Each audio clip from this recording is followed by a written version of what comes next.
Assalamualaikum warahmatullahi wabarakatuh. Alhamdulillah alladzi an'ama 'alaina bi ni'matil iman wal Islam. Asyhadu an la ilaha illallah wahdahu la syarika lah. Wa asyhadu anna Muhammadan abduhu wa rasuluh. Allahumma shalli wa sallim ala Muhammad wa ala alihi wa ashabihi ajma'in. Amma ba'd. Qala Allah ta'ala fi kitabihil karim. A'udzu billahi minasy syaithanir rajim. Ara'aital ladzi yukadzibu bid-din fadzalikal ladzi yad'ul yatim wa la yahuddu 'ala ta'amil miskin. Hadirin Bapak Ibu jamaah salat Isya dan tarawih rahimahullah. Mari kita bersyukur kepada Allah atas limpahan rahmat nikmat yang dikaruniakan kepada kita sekalian, sehingga kita sekalian sampai saat ini dapat melaksanakan serangkaian amal ibadah Ramadan, puasa, salat tarawih, membaca Al-Quran dan lain-lainnya, yang mana sampai saat ini kita sudah 15 hari, sudah setengah bulan, dan malam ini adalah malam yang ke-16. Mudah-mudahan amal ibadah kita diterima oleh Allah Subhanahu wa Ta'ala. Bapak dan sekalian, salawat serta salam semoga Allah tetap melimpahkan kepada Nabi kita Muhammad sallallahu alaihi wasallam. Jamaah rahimahullah, sebagian besar ulama sepakat bahwa amal ibadah puasa dengan sholat itu kalau dihubungkan dengan kehidupan kita bermasyarakat itu lebih utama puasa. Tidak berarti sholat tidak bermanfaat. Mengapa? Kalau melaksanakan sholat itu adalah hubungan kita dengan Allah. Hubungan kita dengan Allah, alhamdulillah. Tapi kalau kita melaksanakan ibadah puasa, itu erat kaitannya dengan hubungan kita dengan Allah dan hubungan kita dengan sesama manusia. Alhamdulillah anak, alhamdulillah juga ya. Mengapa? Karena kalau alhamdulillahnya puasa kita tentu kita dasar dengan iman pada Allah. Alhamdulillah nasnya kalau kita puasa itu akan merasa lapar. Dan kalau merasa lapar itu akan ada timbul perasaan, timbul keinginan dalam diri kita bahwa orang lapar itu sakit, orang lapar itu gak enak. Kalau laparnya orang yang berpuasa masih ditentukan dalam jam tertentu, katakan kalau kita merasa lapar jam 2 siang, satu misal. Sedangkan maghrib itu maksudnya sekitar kalau hari ini adalah jam 5 lebih 46 menit, jam 6 kurang seperempat, berarti tinggal beberapa jam kita sudah tidak lapar lagi. Tapi bagaimana laparnya orang yang miskin, bagaimana laparnya anak yatim, itu tidak bisa ditentukan kapan. Kalau saat ini lapar, kapan bisa tidak lapar lagi, belum tahu. Oleh sebab itu Bapak dan sekalian jamaah rahimahullah, dalam riwayat yang dikatakan pendiri Muhammadiyah, ketika ngaji mengajari pada murid-muridnya membicarakan masalah surat Al-Ma'un yang tadi saya baca. Itu dalam cerita kisahnya nyata bahwa Yai Dahlan mengajarkan surat Al-Ma'un itu berhari-hari, berminggu-minggu dan berbulan-bulan. Dalam riwayat lebih dari 1 bulan surat Al-Ma'un. Hari ini yang dikaji surat Al-Ma'un, besok surat Al-Ma'un, lagi Al-Ma'un lagi. Sehingga ada salah seorang santrinya itu bertanya pada Yai, Yai, hari ini pelajaran kita apa? Surat Al-Ma'un. Kemudian Al-Ma'un lagi, ya. Besok lagi masih Al-Ma'un lagi. Tanya lagi, apa pelajaran kita hari ini? Yai, surat Al-Ma'un. Masih Al-Ma'un lagi, ya. Apa kamu sudah bisa? Bisa. Apakah kamu sudah hafal? Sudah. Apakah kamu sudah paham akan tujuannya? Sudah. Kemudian terakhir ditanya oleh Yai Dahlan, apakah di rumahmu sudah ada anak yatim? Semuanya ngomong, belum ya. Kalau begitu sekarang coba kamu kembali dan cari anak yatim, bawa ke rumah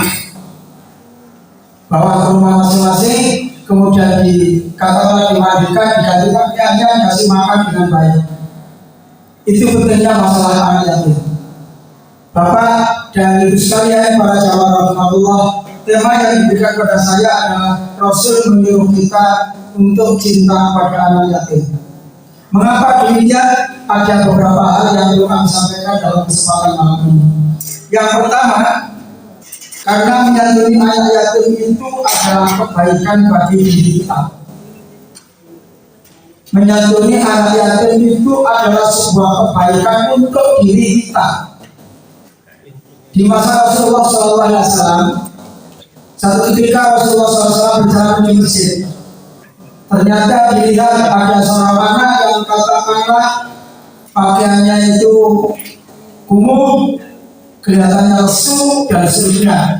Maka Rasulullah SAW mengajak pulang dan diganti dengan pakaian yang baik, dikasih makan dan seterusnya. Bapak dan Ibu, para jamaah rahimahullah, di dalam Al-Quran surat Al-Baqarah ayat 220, Allah berfirman, A'udzubillahi minasyaitonir rajim, fid dunya wal akhirah, wa yas'alunaka 'anil yatama qul islahul lahum khair. Di dunia dan di akhirat mereka itu ditanya kaitannya dengan itu. Menjaguni anak yatim itu menjamin kehidupan kita di masa depan kita sendiri. Karena memang ini adalah merupakan perintah dari Allah Subhanahu wa Ta'ala. Oleh karena itu, Bapak dan sekalian, kalau dalam surat Al-Ma'un yang tadi saya baca, alladzi yukadzibu biddin. Tahukah kamu orang yang mendustakan agama? Ara'aital ladzi yukadzibu biddin fadzalikal ladzi yad'ul yatim. Maka mereka itulah orang-orang yang menghadir anak yatim, menyia-nyiakan anak yatim, tidak memperhatikan anak yatim. Wala yahuddu 'ala ta'amil miskin dan seterusnya. Ini jelas. Oke.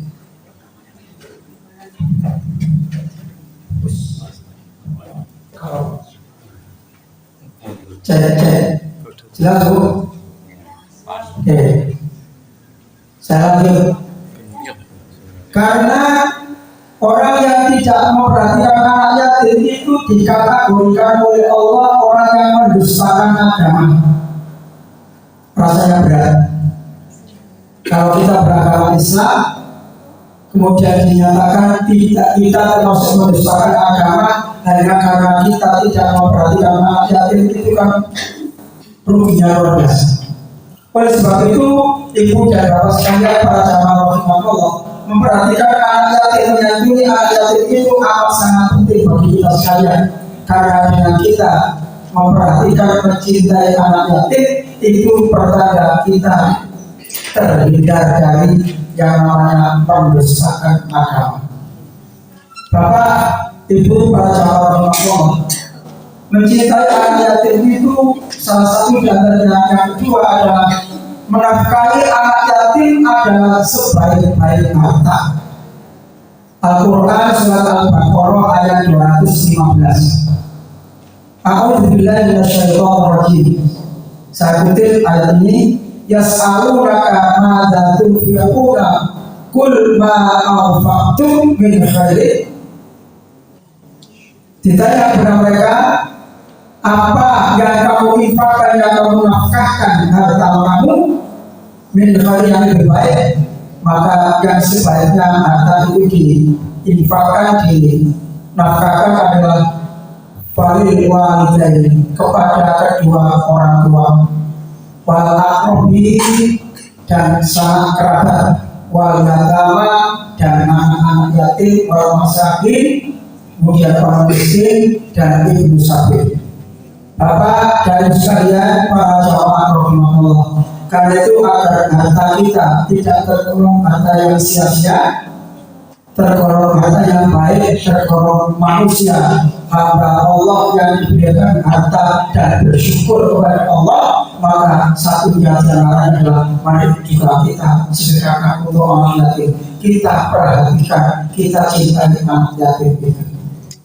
Bapak, Ibu sekalian jamaah rahimahullah, kalau tadi saya kisahkan yang jalan, maka saat itu pula para santri itu merapat membina apa? Ya, membina, mendidik anak yatim di rumah masing-masing, di rumah masing-masing. Kemudian dalam perkembangannya, karena tidak semua orang itu mampu dan bisa untuk membina anak yatim di masing-masing rumah, itu lalu berdiri yang sampai saat ini menjawab adalah panti asuhan. Nah, dari situlah Bapak dan Ibu dan Ibu sekalian para jamaah Allah dalam hal untuk membina, untuk mengatur panti asuhan anak yatim ini harus berhati-hati itu, supaya kita tidak tergolong orang-orang yang malah tidak memperhatikan anak yatim, tapi malah menyanyiakan anak yatim. Maknanya, karena sekarang kalau di persyaratan pembinaan itu bukan milik pribadi, dan kalau yayasan-yayasan itu yang perlu kita waspadai, yang itu hal mereka. Karena kalau yayasan itu adalah milik pribadi dan tidak bisa dipindah tangan kepada yang lain, dan kadang-kadang ada juga kalau kita melihat dalam berita-berita di media sosial, ada panti asuhan yang fiktif, yang tidak jelas pantinya, tapi juga menarik timbal dari masyarakat luas. Ini sangat terjadi. Bapak, Ibu, jamaah rahimahullah, kemudian mencintai anak yatim itu dalam hadis Rasulullah SAW adalah orang yang dekat dengan surga. Kata Rasulullah SAW dalam sebuah riwayat, qala Nabi SAW, anak laka fil yatim fil jannah hakada. Saya dengan dan orang-orang yang memperhatikan, yang membina, yang merawat anak yatim itu masuk surga. Hakada itu dikatakan Rasulullah sama wasyara bisaya bati wal husra. Artinya memberikan perintah jari tangan tengah dan jari telunjuk. Beliau mengatakan orang-orang yang memperhatikan anak yatim, orang yang merawat anak yatim nanti masuk surga bersama saya dengan membuat ujung jari-jarinya antara jari tengah dan jari telunjuk. Maknanya apa? Amat dekat sekali dengan Rasulullah ketika nanti masuk surga Allah Subhanahu wa Ta'ala.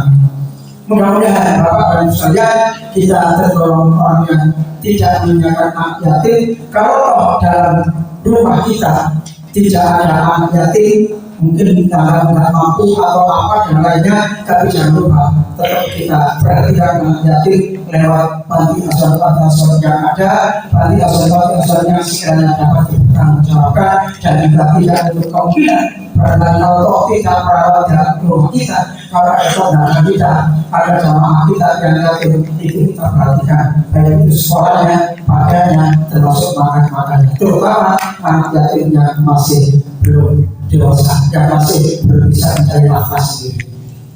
Ibu dan bapak, para jamaah yang berbahagia yang mudah-mudahan kita dirahmati oleh Allah Subhanahu wa Ta'ala. Yang berikutnya, manfaat atau hikmah daripada kita mencintai anak yatim itu dalam sebuah hadis Rasulullah SAW adalah jauh dari azab Allah.